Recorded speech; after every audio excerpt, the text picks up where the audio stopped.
Ya, vamos a probar un sensor de temperatura de refrigerante.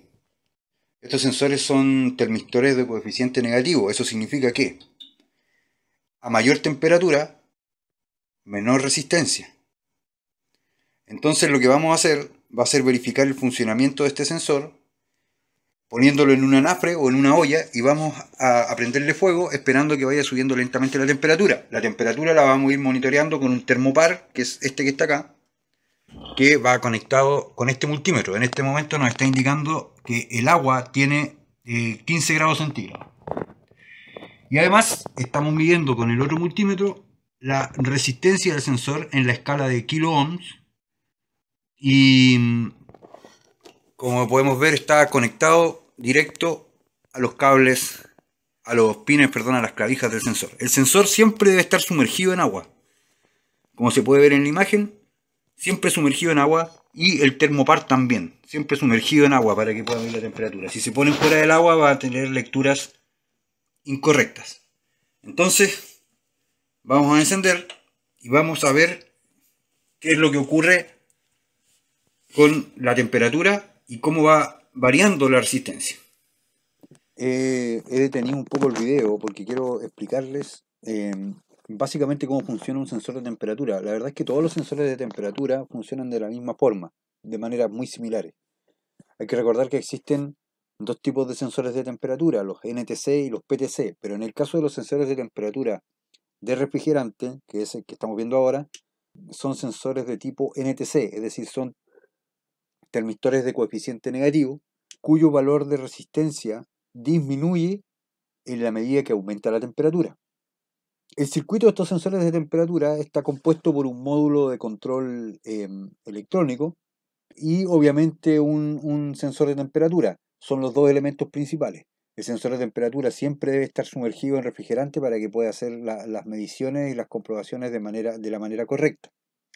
Y obviamente se comunica la señal del sensor de temperatura con la unidad de control del motor, en este caso el SM, a través de cableado. Y obviamente el computador también le envía una señal de referencia a este sensor. Bueno, el asunto es que el módulo de control de motor contiene en su interior un regulador de tensión que regula la tensión a un valor fijo estable de 5 volts. Obviamente estos 5 volts pasan por una resistencia que en la imagen aparece con el nombre de R1, que tiene una finalidad bien básica, bien elemental, que es limitar corriente. Limitar corriente porque un exceso de corriente podría ser peligroso para el sistema. Y también, por supuesto, posee un circuito electrónico que procesa esta información. Podemos decir que básicamente es como una especie de voltímetro. Está monitoreando permanentemente el voltaje en un punto que hemos llamado en esta imagen el punto M. Y bueno, es este circuito, digamos, este circuito de procesamiento, este procesador, quien convierte la información análoga que proviene del sensor en una información digital. En esencia, entonces, para resumir, el regulador de tensión alimenta al circuito con un nivel de tensión constante que es 5 volts. El módulo de control electrónico interpreta los valores de variación de tensión que se produzcan en ese punto M, en el punto de medición, de acuerdo a los cambios que hayan en la resistencia del sensor. Cambios que evidentemente deben producirse por los cambios de temperatura. Recordemos que los termistores de tipo NTC son resistencias variables que dependen de la temperatura. Y bueno, debido a esta condición de medición del sistema, es que el nivel de voltaje, el nivel de tensión con que es alimentado el circuito debe ser muy preciso y muy constante y permanentemente regulado. La resistencia que limita la corriente es una resistencia fija, no es variable como el sensor. Y la idea de esta es proteger el circuito evitando sobrecargas por intensidad de corriente, por amperaje. El circuito de sensor de temperatura del refrigerante podemos considerarlo como un circuito divisor de tensión. En este circuito la resistencia limitadora de corriente, que está con el nombre R1, está ubicada en serie con la resistencia variable del sensor de temperatura refrigerante que aparece con el nombre R2. Con esta configuración del circuito se produce una caída de tensión a través de los extremos del termistor. ¿Mm? Recuerden que en los circuitos las resistencias conectadas en serie generan caídas de tensión, por lo tanto se produce una caída de tensión en el termistor. Y esta caída de tensión es directamente proporcional al valor de resistencia que adopte en el instante de la medición del sensor. Es decir, si la temperatura aumenta, la resistencia disminuye y el voltaje o la tensión disminuye. Por el contrario, si la temperatura va disminuyendo, la resistencia del sensor va en aumento y por lo tanto el valor de tensión, la caída de tensión, también va a ir en aumento.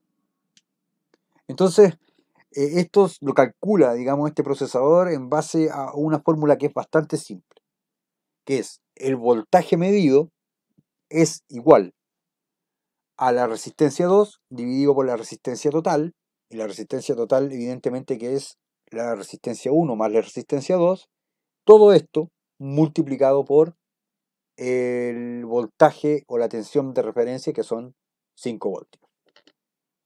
Es así entonces como el calculador va determinando la temperatura que va teniendo el motor en función de los valores de tensión que se van generando en el sensor.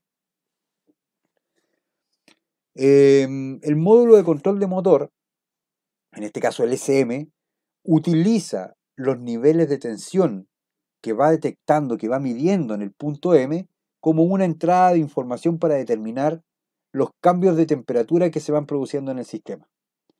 Este circuito produce una señal de tensión análoga, ojo, es análoga, no es digital y no es alterna, que puede variar generalmente entre un rango que se encuentra en valores nominales, es decir, valores teóricos, entre los 0 volts y los 5 volts, pero generalmente esos valores son teóricos. La unidad de control de motor, para poder determinar, por ejemplo, cuando hay un cortocircuito a positivo o cuando hay un cortocircuito a negativo, mantiene ciertos márgenes que no debe medir el sensor. Por lo tanto, la unidad de control de motor, cuando detecta esos valores de tensión, los detecta como falla, como error. Ejemplo, el valor mínimo teórico de un sensor de temperatura de refrigerante es 0 volts, pero en la práctica el valor puede ser 0,4, 0,5 volts, dependiendo del fabricante, incluso 0,25. Pero ¿qué ocurre si la unidad de control de motor detecta que el valor de tensión está por debajo de eso? Es decir, supongamos en 0 voltios, la unidad de control de motor va a determinar que está cortocircuitado a negativo el circuito, porque tiene un valor mínimo. Entonces la unidad de control de motor va a arrojar un código y te va a decir ahí que tiene que el circuito de señal del sensor de temperatura refrigerante está cortocircuitado a masa. Por el contrario, el máximo teórico es 5 volts, pero si nosotros consideramos también este aspecto que les estoy explicando, que la unidad de control deja un margen para arrojar un error en caso de un cortocircuito a positivo, podemos decir que en teoría el valor máximo no es 5. O sea, en teoría el valor máximo es 5, perdón, pero en la práctica el valor máximo viene a ser 4,75 volts, por ejemplo. Esto va a depender del fabricante. Si el valor de tensión está por sobre los 4,75 volts, por ejemplo, 5 volts, la unidad de control de motor va a determinar que hay un cortocircuito a positivo en la señal. Por lo tanto, también va a arrojar un código de avería indicando que el circuito de señal está cortocircuitado a positivo. ¿Por qué? Porque tiene de 4,75 volts hacia arriba. Y puede estar cortocircuitado a 12 volts, etcétera, cualquiera, o a 5. En ese caso, lo va a arrojar como una falla. Bueno, durante las condiciones anormales, en este circuito entonces, tales como un circuito abierto o un cortocircuito, el sensor no puede entregar una medición real de la temperatura para la cual está diseñado y la cual debe sensar, para la cual debe medir. Entonces, cualquier valor de resistencia del sensor que exceda los parámetros dentro de los cuales fue diseñado va a afectar el nivel de tensión presente en el punto M. Entonces, esto genera en el módulo de control una información incorrecta de la temperatura medida. Ahora, ojo, muy importante, un síntoma clásico de falla de este sensor, cuando el sensor ya no existe, cuando la unidad de control de motor detecta que hay una falla en el sensor, como por ejemplo se cortó un cable, o está cortocircuitado a positivo, o está cortocircuitado a masa, la unidad de control de motor se pone en un modo de seguridad y deja activado el electroventilador permanentemente. ¿Mm? Hasta que se corrija la falla del sensor, se resetee el código de avería y obviamente todo después se restaura, porque en el fondo con el escáner nosotros le enseñamos a la unidad de control de motor cuáles son los nuevos parámetros, porque hemos restaurado, por decirlo de alguna manera, a los valores originales, a los valores con los que el vehículo, con los que el sistema de gestión de motor salió de fábrica. Eso entre el paréntesis, continuamos con el video. El sensor tiene una resistencia de 3.01 ohmios, perdón, kilo ohmios, ¿ya? Entonces ahora vamos a encender la anafre para ver qué es lo que ocurre con la temperatura y qué es lo que ocurre con la resistencia del sensor. Recuerden que dijimos que es un termistor de coeficiente negativo, por lo tanto debiéramos ver un aumento en la temperatura, pero una disminución en la resistencia.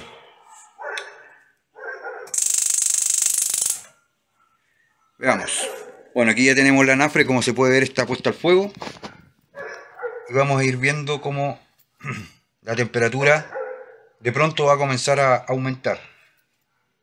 Este es un proceso lento, obviamente no es rápido. Y vamos a volver cuando ya haya tomado un poco de temperatura. Bueno, ahí estamos viendo como ya la temperatura comenzó a subir. Desde 15 grados centígrados ya va en 19 y sigue subiendo, mientras el valor de resistencia va bajando. Acaba de subir a 21 grados centígrados y el valor de resistencia bajó a 2.58 kilo ohmios. Y ahí vamos a ir viendo entonces cómo ahora sube a 22 y sigue bajando el valor de resistencia. Eso lo vamos a ver durante todo el tiempo que se esté realizando esta verificación de este sensor. Hasta que va a llegar un punto en el cual el agua va a tener una temperatura de ebullición, donde va a estar hirviendo, porque estamos a nivel del mar, aquí no vamos a tener problemas con eso. Y vamos a poder verificar entonces los valores que va a tener la resistencia. Generalmente se toman como valores ciertos rangos. Ahora vamos a esperar que llegue a 100 y cuando llegue a 100 vamos a ver el valor de resistencia final. Esto solamente para que ustedes vayan viendo cómo se va haciendo el chequeo de la resistencia. Lo que uno debiera hacer es estar con la tabla del fabricante y verificar los valores de temperatura con los valores de resistencia del sensor. Y uno va haciendo la comparación y puede definir en definitiva si el sensor se encuentra en buenas condiciones o se encuentra en malas condiciones. Bueno, una explicación importante es que como el sistema de refrigeración en el motor es un sistema presurizado, perfectamente el refrigerante podría llegar rápidamente a temperaturas superiores a los 100 grados centígrados, llegar fácilmente a los 125, 130 grados centígrados, obviamente una condición extrema que sería peligrosa para el motor. Generalmente los sensores de temperatura trabajan en ese rango, hasta los 130 grados centígrados. Y lo que vamos entonces nosotros a visualizar ahora, como no estamos en un sistema presurizado, sino que estamos en un sistema atmosférico, vamos a visualizar que el agua que se encuentra en la olla va a llegar al punto de ebullición, que son 100 grados centígrados a nivel del mar, porque nosotros estamos a nivel del mar ahora, y de esos 100 grados centígrados no va a subir, se va a quedar en 100 grados centígrados. A 95 grados centígrados sí tenemos 0,24 kilo ohms. Bueno, entonces estamos viendo que llegó prácticamente, ya está llegando a 100 grados centígrados, el agua está hirviendo, como podemos ver.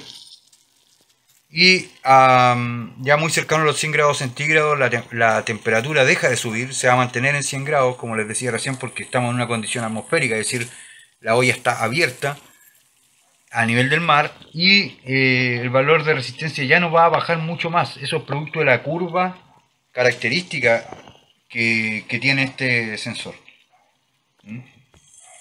Por lo tanto, vamos a considerar 0.19 kiloohmios como el valor mínimo de resistencia de este sensor a los 100 grados centígrados.